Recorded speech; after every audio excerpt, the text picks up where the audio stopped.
Hey Team Shuckle, what is up? Welcome back to another Wi-Fi battle. Today we are continuing on with the Lithio Battle Association.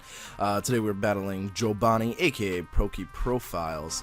To get to the nitty gritty, I was looking at his team and I figured that I didn't really need Gyarados for anything. I mean, I probably could have used it for Pyroar, but overall, I didn't really think I'd be needing it. I also really didn't think I would need Gengar or Victory Bell, so I decided to bring Sableye and Ditto as well. So, let's get going to this. Looking at his team, I figured that my best lead might actually be Scrafty, because whatever he might start off with might not want to deal with Scrafty. So, let's get going. I definitely think Scrafty has probably the best coverage against his team on my team. So that's pretty good. I really do like the Heatran, Clefable, Skarmory core. I do like the addition of Sableye as well. So he actually starts off with Scizor, and you know, Scizors get U-turn. This Scizor can definitely have Bug Bite. So I just go for a simple fake out just to, you know, sort of get a little bit of chip damage off on this. But there's no way I'm staying in against this. It's, you know, pretty scary. It could pretty much wreck my Scrafty. So I bring in Skarmory here. Now he adequately predicted that. No, he actually predicted that very well, and got my Skarmory, meaning I lost my Rocky Helmet, but at the same time, I'm not too concerned about losing my Rocky Helmet because, you know, I do still have Brave Bird to do damage, so it's not the end of the world. So I go for Brave Bird here. He does end up Swords Dancing. I'm not entirely sure why. A little too early to Swords Dance, and especially since I have Ditto in the back. He's going to continuously go for knockoffs, but, you know, still, even with the critical hit, it's still not enough. He does go for Bullet Punch. But, again, you know, even at +2, I am a Skarmory. It's not enough to take me out, and I take this time to Roost Up because I know I can survive another attack he sends my way. So he's going to continuously attack. I guess, you know, I know I have an issue that when I set up, I don't want to switch out even if I'm in a bad position, and I gotta say, this isn't the greatest of positions for him. I don't know if he really has anything to switch in onto the Brave Bird, which I think he does. He's got Tyranitar, he's got things like that. But yeah, I'm starting to take some recoil, so I guess that's sort of one of the reasons why he's doing that. I don't know. So I go for Roost again, you know, either predicting him to continuously go for Bullet Punch or to go for Thief or to maybe switch out. You know, I'm still in a pretty good position. But in comes Nidoking, and you know, I know that's a pretty bad spot for me. And I bring in Heatran, expecting the Flamethrower. He actually does go for Flamethrower, which is fantastic. Now, you know, I'm trying to predict, okay, he's probably going to switch out. What's he going to switch out into? I go for HP Ice, expecting him to go into Latios. Simply because, you know, I figured that was his best switch in. I forgot that Scizor was going to be basically dead to Stealth Rocks on the switch back in. But he doesn't know what hidden power I'm running just yet.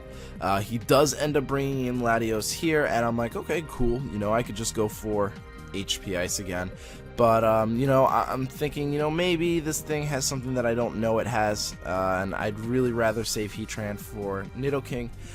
So while it goes for Defog, I do bring in my Clefable because I'm thinking, you know, Clefable could probably take most of its hits. You know, it's pretty decent thought, right? So I could set up Calm Minds, but I'm thinking, what's the worry? What's the point, you know? So I go for Moonblast here. Now, the Pyroar comes in, and the Pyroar does resist this, but it does a decent amount of damage, and, you know, there's always a chance to drop the special attack. And, you know, I really don't want to switch in my Heatran to take extraneous damage, and, you know, I don't really have another switch in except for maybe Sableye, but Sableye probably doesn't want to take it. And then it starts setting up. So here I'm thinking, you know what? I don't want to switch out yet. I kind of want him to take out my Clefable. You know, I was looking at the list of his Pokemon, and I'm thinking, you know, he doesn't really have anything left that really I need my Clefable for, right? So I'm just going to keep Clefable in here, because he's going to get that +1. And I'm going to bring in my Ditto, and I'm going to get that +1, and I'm hopefully going to be able to do a lot of damage. Now, I know he has the Tyranitar in the back, but that's not the end of the world. It really isn't. So I do get that +1, I do get that Unnerve, I have all of his attacks, I know what he's running, So I decided to go for Hyper Voice here, thinking it was the best bet. I mean, he does have the Tyranitar in the back, but there's really not much I can do against Tyranitar with Pyroar, so it's not the end of the world, right? So I do go for Hyper Voice, and hoping it does a little bit more damage than what it actually did, but there's not much you can do about that, you know? I mean, it is a Tyranitar, it's got the Sand Boost, and he actually completely predicts me to switch out. I didn't even realize that this thing would get Protect. I mean, I know it gets Protect, I just didn't think of it, you know? But I go into my Scrafty, you know, I think that's pretty much a good switch in here. And, you know, I'm pretty sure he's going to switch out now because a Drain Punch will do a lot of damage to him. If not taking him out, it will do enough to scare him out.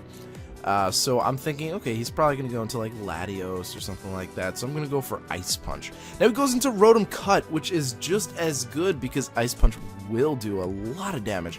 Not enough to do it under half, but with the Sand, it does bring it under half. The only problem with that is that it does proc its Citrus Berry, so now it's like a 3-hit KO on him instead of a 2-hit KO with the Sand. So, you know, I'm not in a good position, and I know that this Rotom Cut is probably going to be running Will-O-Wisp, and I'm a little weary of staying in, so I do bring in Heatran to absorb the said Will-O-Wisp. I don't want my Scrafty burnt just yet. And I still have my Air Balloon, and that's the whole reason why I didn't want to switch it in, because with Air Balloon, Heatran can handle Nidoking like 100%, immune to both stabs, immune to 3 attacks pretty much, and any other attacks that he could run would pretty much not hit me. But unfortunately he did predict that and go for Thunderbolt, breaking my Air Balloon, which was really unfortunate. And here, you know, I didn't know who he was going to switch into because he saw me use Hidden Power Ice against the Scizor earlier. So I kind of assumed he was going to switch into Tyranitar here to absorb the special attack, but he didn't. But you know what? It didn't really matter. I didn't even see Surf coming, so I stayed in and went for another Flash Cannon. I put myself in a really bad position with that HP range, but all in all, I'm pretty glad that I got rid of the Latios pretty early. You know, I'm not too concerned. But I decided to stay in here because I wasn't entirely sure what he was going to do with this Nidoking. I didn't think of Thunderbolt. I thought he might have gone for something else. I'm not really sure. I didn't know his full moveset at this point, so I didn't really know exactly what he was going to do. But I figured, you know what, if he does go down, I can bring in Choice Scarf Ditto, grab that Earth Power, and go for it. Now, sort of, you know, he's probably going to switch out into something to take the Earth Power. So I go for Ice Beam. I was expecting the Rotom Cut, but I'm Scarfed, and while it doesn't do enough damage, I can still outspeed and get the Ice Beam off, so it's really not the end of the world. However, I do wish I had gone for Earth Power, because that would have been a much better position, as you can see from here. Because he brings in the Tyranitar, and obviously I don't want to stay in, but I have no choice because I am Pursuit locked. So no matter what I do, I was going to go down there, and it's a little unfortunate.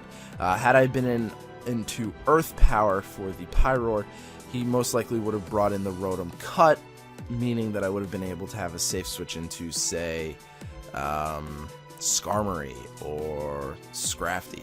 So I think he was predicting me to switch out. At this point, I didn't really want to risk it.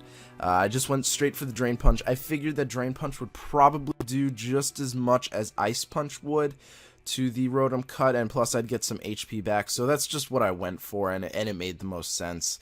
So in comes Rotom Cut again, and you know, I'm not really sure what to do. You know, he does have the burn, and I'm really nervous about this burn. But I'm thinking, you know what, my best strategy might actually be to switch into Sableye to absorb the burn, and while I don't have like a Lumberry or something like that, I can get burn damage off onto this Rotom, and I can do some pretty good stuff with that. So that's what I'm going to do. I'm going to bring in Sableye to take the burn, and then get priority recover and burn it, and all that good jazz. I figured, you know, a burn on Sableye isn't the end of the world because I can easily just recover off the damage. So I wasn't too worried. Now, the one thing that I was really concerned about was the fact that Sableye doesn't have the greatest of special defense.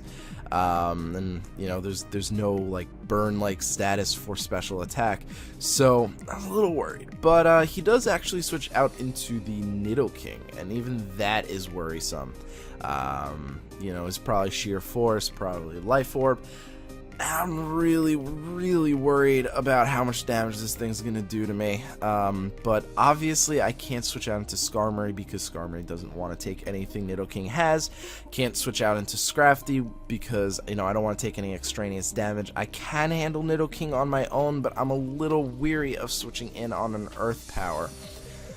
So unfortunately I do stay in here to hopefully take an Earth Power and go for knockoff to get rid of his Life Orb, which I'm assuming he has, but it didn't happen. So I bring in Scrafty here, and I know he's pretty much locked into staying in here. I think he only has Nidoking and Rotom cut in the back. He might have something else, I'm not entirely sure, but basically he's gonna go for Earth Punch or Earth Power, and as you can see, that's why I couldn't switch in. I didn't take it very well.